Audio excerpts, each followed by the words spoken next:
बिस्मिल्लाहिर्रहमानिर्रहीम।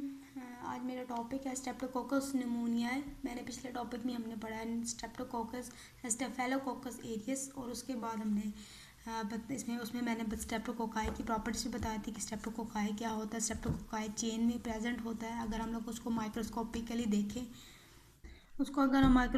देखें streptococci cocci होता है ऐसे राउंड शेप्ड, तो ये हमारे चेन्स में होता है और हमारे पास इसको हम लोग क्या कहते हैं स्ट्रेप्टोकोकाई। तो सबसे पहले हम लोग स्ट्रेप्टोकोकाई होता क्या है, स्ट्रेप्टोकोकाई क्या कॉज करता है, निमोनिया कॉज करता है। नंबर 1 निमोनिया, जो मेन इसका काम है वो क्या करता है, निमोनिया कॉज करता है। उसके बाद हमारे पास बैक्टीरियमिया। बैक्टीरियमिया क्या होता है कि जब एक बैक्टीरिया ब्लड के अंदर चला जाता है तो उसको क्या कहते हैं, जो ब्लड के अंदर बैक्टीरिया प्रेजेंट होता है उसको हम क्या कहते हैं, बैक्टीरियमिया होता है। उसके बाद हमारे पास ये कॉज करता है मेनिंजाइटिस। उसके बाद हमारे पास कॉज करता है अपर रेस्पिरेटरी ट्रैक के मैस्टॉइड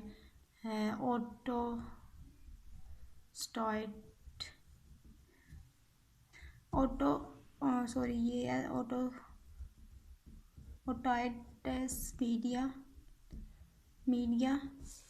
और उसके बाद हमारे पास ये वैसे जो है ओवरऑल जो बताया वो निमोनिया, बैक्टीरिया में मेनिंजाइटिस क्या होता है, CSF की इन्फ्लेमेशन हो जाती है मेनिंजिस की। उसके बाद हमारे पास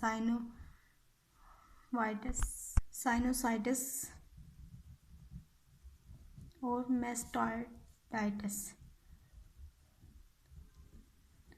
ये हमारे पास क्या है, ये स्ट्रेप्टोकोकाई ये करता है। ये हमारा स्ट्रेप्टोकोकाई वैसे क्या है, हमारा normal flora of upper respiratory tract. Normal flora क्या होता है कि एक कोई चीज़ हमारे पास माइक्रो ऑर्गेनिज्म हमारे बॉडी में प्रेजेंट होता है, बट वो हमें कोई भी नुकसान नहीं पहुंचाता, कोई भी डेंजरस नहीं होती। डेंजरस तब होता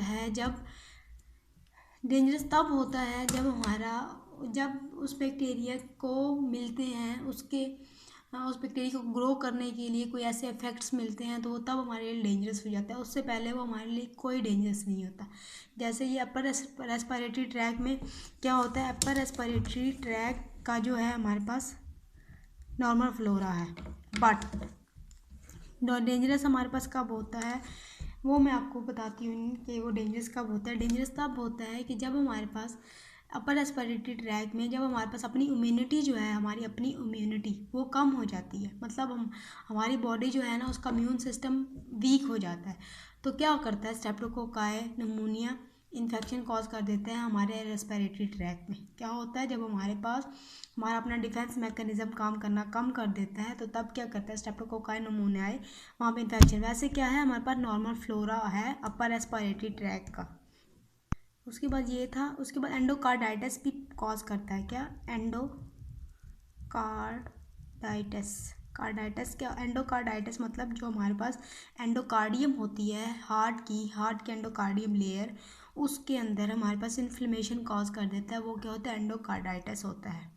ठीक है। उसके बाद हमारे पास ये नॉर्मल फ्लोरा। उसके बाद हम लोग मॉर्फोलॉजी पढ़ेंगे कि जो हमारा gram positive cocci streptococci pneumonia है, ये हमें जब हम लोग इसको माइक्रोस्कोपिकली देखते हैं, देखने में वो कैसा लगता है, मॉर्फोलॉजी मतलब उसको अगर हम देखते हैं उसकी स्ट्रक्चर कैसा है, तो हमारे पास सबसे पहले क्या है, वो ग्राम पॉजिटिव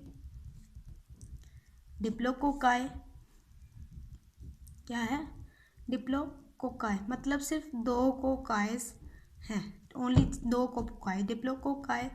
उसके बाद जो इम्पोर्टेंट चीज़ याद रखने वाली है वो है कि इम्पोर्टेंट याद करने वाला है कि एक तो डिप्लोकोकाई शॉर्ट चेन्स होती हैं, short chains with Lancet shaped ends, elongated ends होते हैं। मतलब ये डिप्लोकोकाई है ना, ये इसकी जो एंड्स है ना, ये इसके एलोंगेटेड एंड्स है। ठीक है, इसको क्या है, लैंसेट शेप्ड एंड्स है। ये हम लोग इसकी मॉर्फोलॉजी पढ़ रहे हैं, मतलब प्रॉपर्टीज़ पढ़ रहे हैं, इसकी जनरल प्रॉपर्टीज़। ग्राम पॉजिटिव है शॉर्ट, डिप्लोकोकाई है short chain with Lancet shape मतलब जो एंडिंग है इसकी एलोंगेटेड एंडिंग है। उसके बाद ये क्या है कि हमारे पास ये कहाँ पे इसकी हम लोग जो कल्चर बनाते हैं वो हम लोग करते हैं ब्लड एगर, ब्लड पे हम लोग इसका कल्चर बनाते हैं। ब्लड पे जब हम कल्चर करते हैं तो वो वहाँ पे क्या होता है, ब्लड एगर पे अल्फा हीमोलाइसिस होती है। क्या होती है, अल्फा हीमोलाइसिस होती है पार्शियल। अल्फा हीमोलाइसिस में क्या होता है कि partial breakdown of red blood RBCs, partial breakdown of RBCs। Okay, क्या होती है पार्शियल ब्रेकडाउन, और फिर वहाँ पे क्या, कौन सा कलर इम्पार्ट होता है, ग्रीन कलर इम्पार्ट होता है। कौन सा, ग्रीन कलर इम्पार्ट होता है। उसके बाद हमारे पास इसमें क्या है, स्ट्रेप्टोकोकाई जो है हमारे पास, ये अगर हम लोगों ने ये ब्लड, ये हमने एक वो ली है, एक प्लेट ली है जिसमें हम लोगों ने कल्चर मीडियम, हमने यहाँ पे ब्लड, सारा ब्लड डाला है, ब्लड, उसके अंदर हम लोग अगर हम बैक्टीरिया डाल दिए, यहाँ पे बैक्टीरिया, ये सारा बैक्टीरिया, यहाँ पे ह्यूमोलाइसिंग होंगी। लेकिन अगर एक सब्सटेंस होता है जिसका नाम होता है ऑप्टोचिन अगर हम यहाँ पे रखेंगे ना ऑप्टोचिन, तो क्या होगा कि इसके आसपास जितने भी बैक्टीरिया होंगे ना, जितने भी, यहाँ पे इसके आसपास नहीं आएंगे। इसके आसपास क्या होगा, इसके बिल्कुल आसपास यहाँ पे ऐसा बन जाएगा जिस तरह यहाँ पे बैक्टीरिया नहीं आएंगे, यहाँ पे लाइसिस नहीं होगी। ये क्या होगा, बैक्टीरिया जो होगी वो इनहिबिट हो जाएंगे। क्या होगा, बैक्टीरिया की ग्रोथ अगर यहाँ पे क्या होगी, इनहिबिट हो जाएगी। अगर हम लोग क्या सब्सटेंस डालेंगे, ऑप्टोचिन अगर हम लोग ब्लड में डाल दिया तो बैक्टीरिया की ग्रोथ ख़त्म हो जाएगी। कौन सी, इनहिबिटेड बाय ऑप्टोचिन। ओके, उसके बाद हमारे पास क्या है, और हमारे पास इसके क्या क्या है, हमारे पास नेक्स्ट हमारा है ऑप्टोचिन हो गया, ये भी हो गया, ब्लड एगर वाला अल्फा हीमोलाइसिस करवाता है, शॉर्ट चेन्स हैं इनकी, और ये हो गया। उसके बाद हमारा ये डिप्लोकोकाई, ग्राम पॉजिटिव कोकाई, और उसके बाद हमारे पास इधर होता है थियोइक एसिड, लिपोथियोइक एसिड। ग्राम पॉजिटिव है तो ग्राम पॉजिटिव में क्या है, लिपोथियोइक एसिड।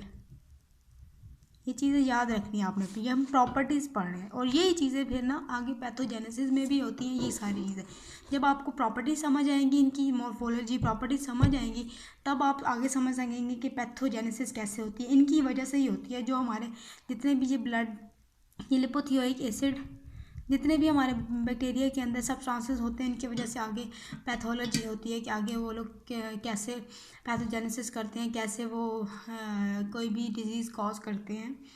तो ये हमारे पास ये हो गया, इसमें लिपोथियोइक एसिड होता है। और उसके बाद क्या होता है, सेल वॉल में प्रेजेंट होता है हमारे पास लिपोथियोइक एसिड। और उसके बाद हमारे पास अल्फा हीमोलिटिक भी हो गया, पार्शियल हीमोलाइसिस होता है और ग्रीन कलर देता है, ऑप्टोचिन भी हो गया। और उसके बाद क्या होता है, बाइल सोल्युबिलिटी। क्या होता है, बाइल सोल्युबिलिटी। हमारे पास क्या है, बाइल सोल्युबिलिटी होती है, सोल्यूबल होता है बाइल के अंदर। क्या होता है, ये वाला, ये ग्राम पॉजिटिव बैक्टीरिया जो हमारा है, बाइल के अंदर सोल्यूबल होता है, इनहिबिट होता है ऑप्टोचिन में, और हीमोलाइसिस कराता है ब्लड की क्या करता है, हीमोलाइसिस करवा देता है। उसके बाद हमारे पास क्या है, पैथोजेनेसिस क्या है हमारी, इसकी पैथोजेनेसिस के कौन कौन से ऐसे फैक्टर्स हैं जो डिजीज़ कॉज करवाते हैं, कौन कौन से ऐसे वायलेंस फैक्टर जो हमारे बैक्टीरिया में प्रेजेंट है। वायलेंस फैक्टर वो होते हैं जो हमारे डिजीज़ पैथोजेनेसिस, जो डिजीज़ कॉज कराते हैं। कैसे, कौन से ऐसे वायलेंस फैक्टर हैं जो हमारे पास स्ट्रेप्टोकोकाई नमूनियाई के वॉल्स में या स्ट्रेप्टोकोकाई नमूनियाई के अंदर प्रेजेंट है, जो हमारे करवा रहे हैं, ये हमारा नमूनिया कॉज कराता है, या बैक्टीरियमिया कॉज कराता है, या मेनिंजाइटिस कॉज कराता है। तो फर्स्ट ऑफ ऑल हमारा जो है वो कैप्सूलर पॉलीसेकेराइड, इधर भी ये मॉर्फोलॉजी में भी लिख लेना आपने यहाँ पे, कैप्सूलर पॉलीसेकेराइड। ओके, पॉलीसेकेराइड ये चीज़ लिख लेनी है। कैप्सूलर पॉलीसेकेराइड जो हमारा होता है, इसमें बैक्टीरिया के सेल वॉल में प्रेजेंट होता है कैप्सूलर पॉलीसेकेराइड। इसकी जो मेन होती है, ये एंटीफैगोसाइटिक होता है, मतलब फैगोसाइटिक मतलब जो हमारे इम्यून सिस्टम के जितने भी सेल्स अगर इस पर आके अटैक करते हैं तो ये अटैक नहीं होने देते, अपने आप को फैगोसाइट नहीं होने देता, अपने आप को किल नहीं होने देता कैप्सूल है। ओके, उसके बाद एक और है, वो हमारे पास है लिपो, ऊपर बताया था नहीं बताया तो भी, लेकिन लिपोथियोइक एसिड हमारी सेल वॉल में प्रेजेंट होता है, lipoteichoic acid.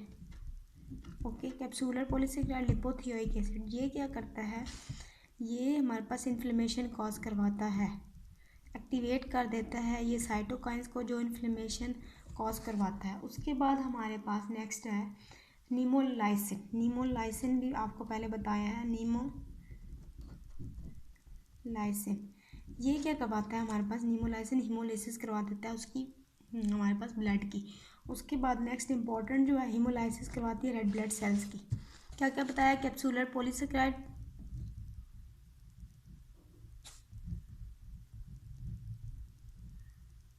Saccharide, lipoteichoic acid inflammation cause करवाता है, ये एंटीफैगोसाइटिक है, ये लिपोथियोइक एसिड ये इन्फ्लेमेशन करवाता है। उसके बाद हमने पढ़ा है लिपोथियोइक एसिड के बाद नीमोलाइसिन,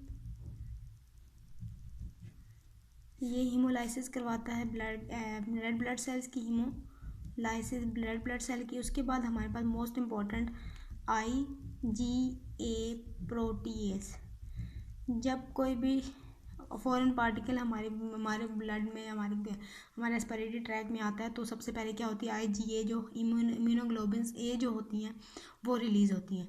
वो क्या करती हैं, वो हमारे defence mechanism as a defence